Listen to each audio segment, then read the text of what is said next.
Congratulations to Mao Mao. She's moving up in the corporate world over here, which is great. She is now a attendant. Is that what they called her? So I don't know what her role exactly is going to be, but she listened to other lady that I can't remember her name.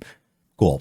We move from there. I'm very excited to see her getting into things regarding the medicine and everything else that she's really interested in. I think that'll be a lot more fun, and I think that's what's to come. So I'm hoping we get more of that, and then hopefully more of her and Jinshi reactions or interactions together, because I feel like those are going to be really interesting and fun. So I'm excited for that. If you like it all, like and subscribe to me. Now, feel free to stick around for the discussion. Leave any comments about this particular series. This is also a Toho show, as I always have to say. It will be blocked at some point. Please check the link in the description if you would like to continue to watch at some point. It'll probably be a couple weeks before this is gone, and then we move from there. So if you still want to check that out, do that. All I ask is that you come back here and at least leave a like, or at least listen to the discussion for some portion of it, just because I spend too much money to keep all the videos up on there, and it makes me just feel like at least it's worth it if people are interacting a little bit and enjoying it. So yeah, let me know.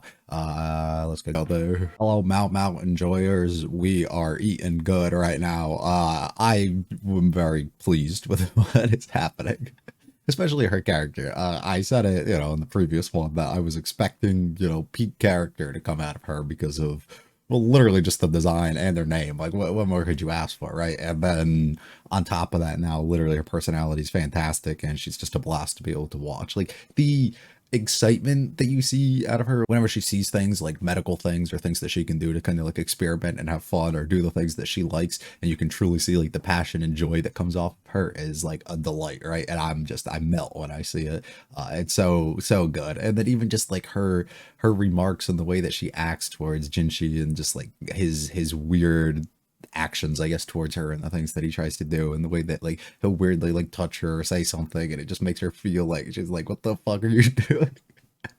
It sheds like the shivers up her spine, like not in a good way, like she's grossed out over it. It's like, it's so good, just the reactions and energy that she gives off, which is fantastic. And she's not somebody who, like, no, just the way about that she goes about things, and the way that she kind of like doesn't want to be there most of the time. It doesn't seem to like find joy, but then randomly finds joy in certain things.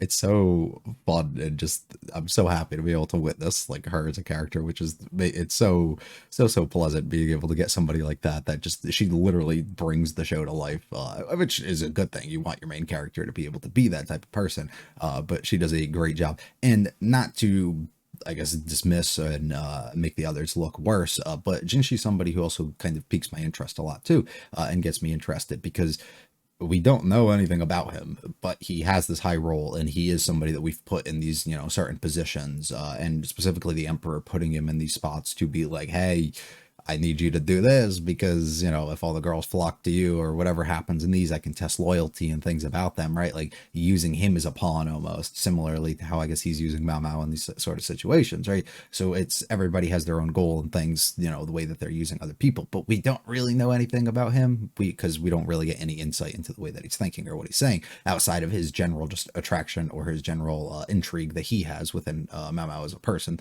So he's kind of being a little weird towards it, right? Even though that's getting played off more of like, this is his role, and he's just trying to, do that and get her on his side so he can get her to do like absolutely everything that he needs to and stuff. But realistically, we know that's going to develop a bit past that, and that's not necessarily the case. But it's interesting just because we actually don't know anything about him. We don't know backstory. We don't know what his intentions are, or his goals, or what he's really trying to do. Is he just trying to live here and just, his day-to-day life and doing whatever it is that he's doing? Does he hate the job and the position that he's been kind of put in? Is he like kind of just accepting it? Like, there's many questions that I kind of have. Does he have like some underlying thing and things that he's trying to plan? Am I trying to think a little too dark and think that he's like trying to really get into things and go after the Emperor in some sort of way, or like break free from whatever he's doing? Or is it literally just he's content with where he's at and he doesn't really care? There's plenty of opportunities to us to really explore and expand his character and do things, which I think they've done a good enough job at building up some intrigue with him, and without really trying to, just by kind of ignoring that idea, they've built up a decent amount, just introducing like what his role is and what he's really doing. So it makes me very interested to see the route that we're kind of going to go there. The episode starts exactly exactly where the last one ends, and we get to get the notice about what happens with the poison incident and how everybody ended up, dying or getting sick or whatever ended up happening.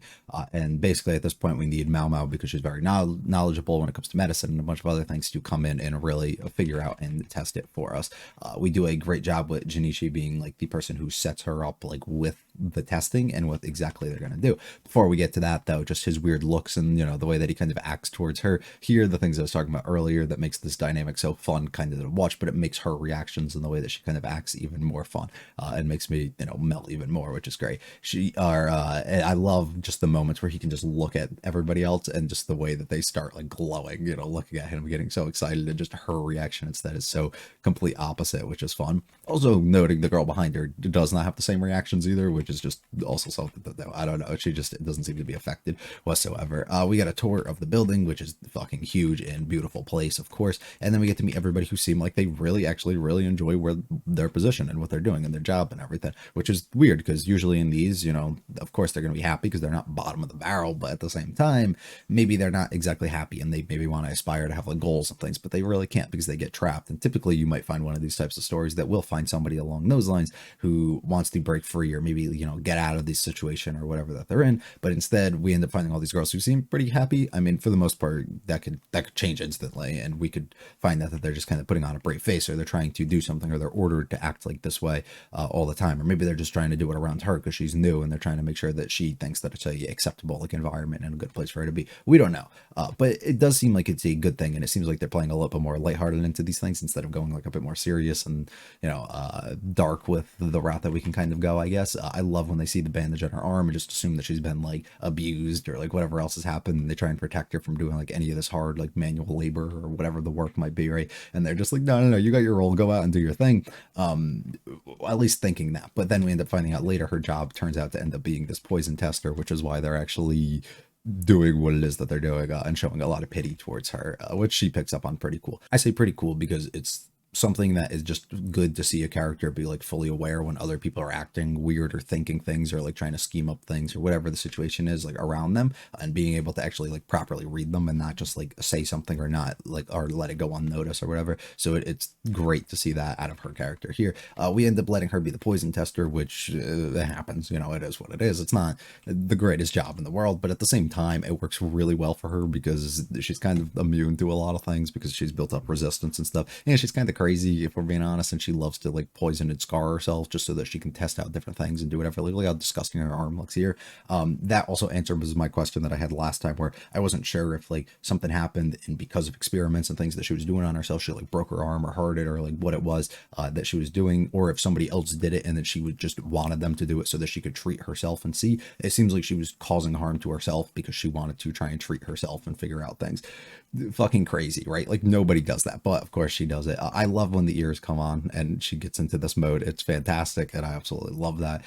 Mainly nothing else works on her though, and she just enjoys a meal, which is great. Also figuring out that Jinji set this entire thing up and specifically put like certain things, to testing her. They know it's poison. They also use certain bowls and they use certain like things like that just to test her so that, if she really knew her stuff, she would actually come out and specifically state that she's completely repulsed by the idea that he was just even testing her and wasn't even just letting her do her job or something, which is great. We end up doing this whole exchange is really, really funny. How she's like, I don't want to keep giving these fucking drunks my money and all this other stuff. You know what I mean? And they're just like, yeah, you know what? I think I could figure that out. And then they work something out here, which is really, really, really good. I love how she just starts losing her mind though, because all she's doing is eating, and she's like has no time to do anything that she wants or like anything, like no actual roles. They're just kind of taking everything on for her, so she just starts pegging out because of course there's no other option for us to do there. The steam buns and everything we get here is a great little thing here. This is where we actually find out that Jinshi was like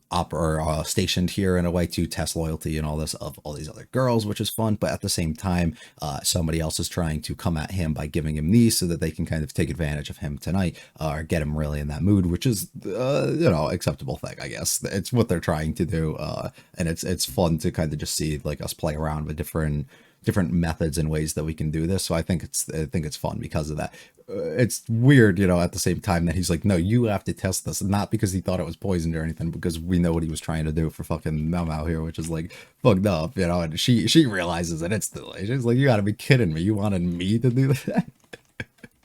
which I think is fantastic. We talk about it a little bit. I love her eating the flower here and then being like, is it good? Are you enjoying it? Which is the stupidest thing, but it's great. More really cute and fun reactions here out of her, which I really love. I love the different changes that they can do and ways that they can draw her, which are really, really fantastic. I also love how his reactions turn to this and he gets like really excited over her acting completely different, which is a great thing because it's so like normal in a way that if everybody treats you one way and somebody treats you entirely different, of course you're going to gravitate towards that person that treats you different. Some people are going to take it in the way that they can't believe that you would possibly treat them different because everybody else like views them one way and they're going to hate you because of it. But some people are going to really like you because they can respect you for being you or the way that you act, or they're just going to really get like turned on like he kind of is because he's like, nobody's ever done this. And it's like a new thrilling, experience for him and really gets him going and his heart pumping, which I think is great. And then she goes here and she ends up visiting and seeing for the first time like all the different things that they have for her to operate and do her fucking apothecary things, which are fun. And I love just the reactions. I absolutely melt, like I said, whenever I see the smile and the reaction that she gives here, which is great. We have this whole thing and she's making some stuff for us. She's living her life though to the absolute best of her ability, and then things don't go well when she returns and figures that they've all eaten things that they weren't supposed to, of course, for the stimulants, and shit goes bad basically. So it's really fun though, just how she reacts to it and how they all kind of take it at the same exact time. And then it's really weird when she comes over and he's like weirdly, groping on and feeling on her here. I really wish that she just like fucking hit him or did something, but she has her normal standard reaction, which I think is okay. And it's understandable why, she would act this way or what he's trying to do in the situation too.